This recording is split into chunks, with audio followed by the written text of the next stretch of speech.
21 अप्रैल झारखंड के लिहाज से या फिर कहे झारखंड मुक्ति मोर्चा के लिहाज से बेहद खास दिन है, क्योंकि झामुमो की ओर से उलगुलान महारैली का आयोजन प्रभात तारा मैदान में किया गया है, जिसमें कहा जा रहा है कि इंडिया गठबंधन के कई दिग्गज नेता शिरकत करेंगे। नाम जिसका सामने आ रहा है वो यही है कि राहुल गांधी, तेजस्वी यादव और लालू प्रसाद यादव से झामुमो लगातार संपर्क कर रहा है और ये माना जा रहा है कि और भी कई दिग्गज नेता जो है इंडिया गठबंधन के वो राजधानी रांची पहुंचेंगे। जिस तरीके से दिल्ली और मुंबई में महारैली का आयोजन इंडिया गठबंधन की ओर से किया गया था, आखिर इंडिया गठबंधन या फिर झामुमो क्या संकेत देना चाह रहा है, इसी को जानने और समझने की हम कोशिश करेंगे। इस वक्त हमारे सहयोगी रंजन जी हमारे साथ मौजूद है, बातचीत करेंगे कि दिल्ली और मुंबई में जिस तरीके से महारैली का आयोजन इंडिया गठबंधन की ओर से किया गया था, अब झामुमो की ओर से 21 अप्रैल को किया जा रहा है। क्या लगता है, क्या संकेत जो है झामुमो के साथ साथ इंडिया गठबंधन झारखंड वासियों को देना चाह रहा है? देखिए, ये न्याय उलगुलान रैली है और जिसमें झामुमो की जो कोशिश है वो ये है कि जो देश के जो विपक्ष के तमाम बड़े नेता हैं वो इसमें शिरकत करने के लिए आए और ये जेएमएम के लिए महत्वपूर्ण है कि ज़्यादा से ज़्यादा नेता हैं। जिस तरह से अभी दिल्ली में रैली हुई थी इंडिया गठबंधन की अरविंद केजरीवाल की गिरफ्तारी के बाद, तो उसमें तमाम बड़े नेता पहुंचे थे, यहाँ तक कि सोनिया गांधी भी उस अवसर पर पहुंची थी। तो अब एक चीज़ है कि जेएमएम की कोशिश, या उससे ज़्यादा आप ये कह लीजिए, चूँकि पूरी कमान जो है वो अब कल्पना सोरेन ने संभाल ली है और मुझे लगता है कि जो लोकल बॉडी है गठबंधन का, चाहे वो कांग्रेस का हो या जेएमएम का हो, मुझे लगता है कि इस रैली के लिए जो है उन्होंने कम से कम कल्पना सोरेन को जो है कमान सौंप दी है और उन्हें अपना नेता भी मान लिया और इसी वजह से बैठक जो हुई इसे लेकर रविवार को, तो वो कल्पना सोरेन के आवास पर ही हुई है। अब जब यहाँ पर जो संदेश देने की कोशिश होगी, देखिए कोशिश ये होगी कि जितने भी विपक्ष के बड़े नेता आते हैं वो इन बातों पर चर्चा करें कि जो हेमंत सोरेन के ऊपर जो ईडी की कार्रवाई हुई है और जिसकी वजह से फिलहाल वो अभी जेल में हैं, तो इस पर जो है जितने भी गठबंधन के नेता आते हैं इंडिया गठबंधन के, वो इस चीज़ को लोगों के सामने रखें और इस बात को रखें कि हेमंत सोरेन के साथ अन्याय हुआ है और ईडी, सीबीआई और जो आईटी है, जो केंद्रीय एजेंसियां हैं, वो सेंट्रल गवर्नमेंट के टूल के तौर पर काम कर रही हैं। तो जो पहला संदेश देने की कोशिश यहाँ के लोगों को होगी और जो उन नेताओं से अपेक्षा होगी जेएमएम को खास करके कि वो बोलें, तो इन चीज़ों को बोलें। तो ये आपने जो अभी बातें कही कि कल्पना सोरेन को कमान संभालने के लिए दे दिया गया है, तो क्या झामुमो में लगातार कल्पना सोरेन का जो कद बढ़ रहा है या फिर कह सकते हैं कि पार्टी में मजबूती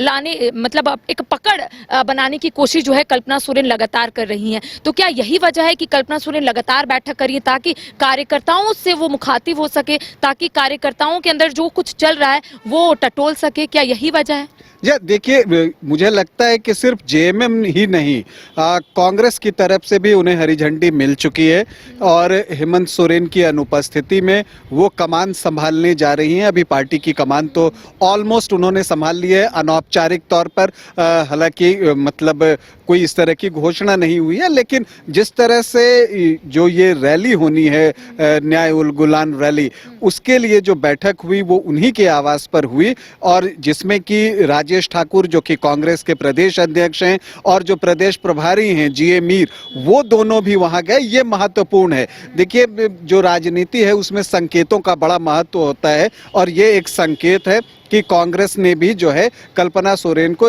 इस रैली के लिए जो है वो बागडोर सौंप दी है। अब ये जो रैली होगी उसमें जो जेएमएम के सामने चैलेंज है और जो इरादा है जेएमएम का, एक तो ये है कि प्रभात तारा मैदान में ये रैली हो रही है, तो उसका जो इरादा है कि ये झारखंड की अब तक की सबसे बड़ी रैली हो और इसके लिए जो भी जेएमएम के नेता हैं, विधायक हैं, एमपी हैं, उन्हें जो है लक्ष्य भी दे दिया गया होगा कि वो अपने अपने क्षेत्रों से जो है लोगों को लेकर आए और इस रैली में ज़्यादा से ज़्यादा लोग शामिल हों, क्योंकि ये संदेश देने की कोशिश होगी कि सभी एकजुट हैं। और इसी के साथ देखिए, कांग्रेस से तो नेता आएंगे ही, जिस तरह से जी.ए. मीर और राजेश ठाकुर जो है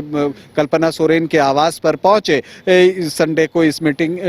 जब हो रही थी, तो ये मानकर चलिए कि कांग्रेस के बड़े नेता मतलब राहुल गांधी जो है इस अवसर पर आ सकते हैं। इसके अलावा लालू यादव और तेजस्वी यादव का आपने नाम लिया, और जो लेफ्ट के नेता हैं, चाहे सीताराम येचुरी हो, डी राजा हो, उनको भी बुलाने की कोशिश होगी। चूंकि कल्पना सोरेन जब अभी दिल्ली गई थी, जब इंडिया महागठबंधन की रैली हुई थी केजरीवाल की गिरफ्तारी के बाद, तो वहां पर अन्य लोगों से भी उनकी मुलाकात हुई, तो उनकी कोशिश होगी कि वहां पर जो उन्होंने एक मुलाकात की तो एक उसी तरह का माहौल जो है वो प्रभात तारा मैदान में 21 अप्रैल को देखने को मिले, और लोग उसी संख्या में आए, बल्कि उससे बढ़कर आए और ज्यादा नेता आए। देखिए, ये बात अलग है कि अभी तक सीपीआई और सीपीआईएम के साथ झारखंड में जो है लोकसभा सीटों के लिहाज से कोई गठबंधन नहीं है, लेकिन बावजूद इसके आप उम्मीद रखिए कि अगर सीताराम येचुरी और डी राजा को बुलाया जाता है तो वो आ सकते हैं यहाँ पर और वो इसमें शामिल हो सकते हैं। इसके अलावा माले से दीपांकर भट्टाचार्य की उम्मीद है कि वो इसमें रहेंगे। ममता बनर्जी को बुलाने की कोशिश होगी, शरद पवार होंगे, उद्धव ठाकरे को बुलाने की कोशिश होगी। तो जो तमाम बड़े नेता हैं विपक्ष के, आम आदमी पार्टी में सुनीता केजरीवाल से जाकर व्यक्तिगत तौर पर कल्पना सोरेन मिली थी, तो उन्हें भी बुलाया जा सकता है। और साथ में संजय सिंह, चूंकि अब वो उन्हें जो है जमानत मिल गई है, तो संजय सिंह को यहाँ लाने का प्रयास किया जाएगा। संजय सिंह एक प्रखर वक्ता हैं, मजबूती के साथ अपनी बातों को रखते हैं, तो उन्हें भी आमंत्रित किया जा सकता है। सौरभ भारद्वाज हैं, आतिशी हैं, तो इनको भी बुलाने की कोशिश हो सकती है। मैसेज देने की कोशिश की जा रही है झामुमो या फिर इंडिया गठबंधन की ओर से कि अगर सभी दिग्गज नेता राजधानी रांची पहुंचते हैं इंडिया गठबंधन के, तो एक मैसेज झारखंड वासियों को या फिर देशवासियों को मिलेगा कि सभी नेता इंटैक्ट है। यानी कि इंडिया गठबंधन की ओर से लगातार ये खबरें सामने आती है कि कहीं अंतरकलह जो है वो सामने आ जाता है। कभी ऐसा लगता है कि सीट शेयरिंग को लेकर जो मामला है वो इंडिया गठबंधन में शायद चल रहा है। तो क्या इससे यही मैसेज दिया जाएगा कि इंडिया गठबंधन के सभी नेता जो इंटैक्ट है? या ये संदेश देने का तो प्रयास होगा ही, चूंकि देखिए लोगों के मन में भी कई बार संदेह आता है। अब झारखंड की ही बात कर लीजिए, अभी तक सभी सीटों पर उम्मीदवारों की घोषणा नहीं हुई है। आप ये जरूर कह लेते हैं कि हम 1-2 दिन में कर लेंगे या हम समय आने पे कर लेंगे, लेकिन आजकल जो लोग हैं करिश्मा, वो भी राजनीतिक रूप से बहुत जागरूक है। उन्हें भी लगता है कि हाँ, कहीं कुछ ना कुछ जो है वो परेशानी आ रही है। तो इन सब जो एक संदेह के बादल आ जाते हैं मन में, उसे हटाने के लिए इस तरह की जो रैली होती हैं उसमें वो बड़ा काम करता है। और इसीलिए जो यहाँ पर जेएमएम ये रैली बुलाएगा, जो न्याय उलगुलान रैली, तो उसकी कोशिश होगी कि वो इसके जरिए इन संदेहों को दूर करे। इसके अलावा गठबंधन में जो है उसका कद भी बढ़ेगा। अगर आप इतनी बड़ी रैली करते हैं तो स्वाभाविक तौर पर आपका कद बढ़ता है। कल्पना सोरेन का कद जो है वो बढ़ेगा, क्योंकि मुझे लगता है कि ये जो रैली है उसकी बागडोर उन्होंने ही संभाल रखी है,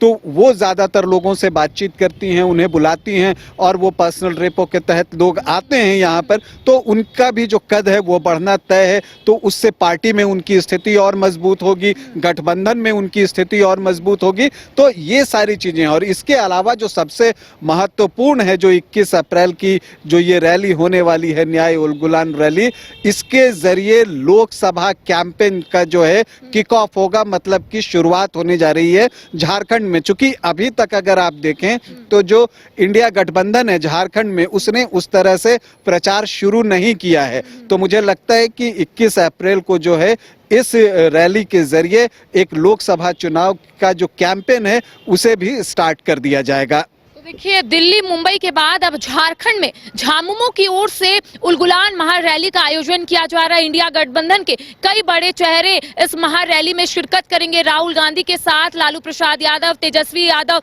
उसके साथ ममता बनर्जी और कई दिग्गज नेता जो है वो 21 अप्रैल को राजधानी रांची के प्रभात तारा मैदान पहुंचेंगे, जिसकी सूचना झामुमो के केंद्रीय महासचिव विनोद पांडे ने दी है। अब देखिए, संकेत यही है, संदेश यही दिया जा रहा है कि इंडिया गठबंधन के सभी जो नेता है इंटैक्ट है, क्योंकि कई बार सवाल उठते हैं कि इंडिया गठबंधन के नेताओं के बीच में चीजें ठीक नहीं चल रही है। झारखंड की बात करेंगे तो झारखंड में अब तक सीट शेयरिंग को लेकर भी उस तरीके का काम जो है वो देखने को नहीं मिल रहा है। कांग्रेस की ओर से सिर्फ 3 सीट या फिर झामुमो की ओर से सिर्फ 2 सीटों पर प्रत्याशी के नाम की घोषणा हुई है। अब देखिए 21 अप्रैल को जिस तरीके से महारैली का आयोजन किया गया है, तमाम तस्वीर हम अपने दर्शकों को दिखाएंगे और तमाम अपडेट से भी रूबरू करवाएंगे। फिलहाल मुझे और सहयोगी तापेश को दे इजाजत। नमस्कार।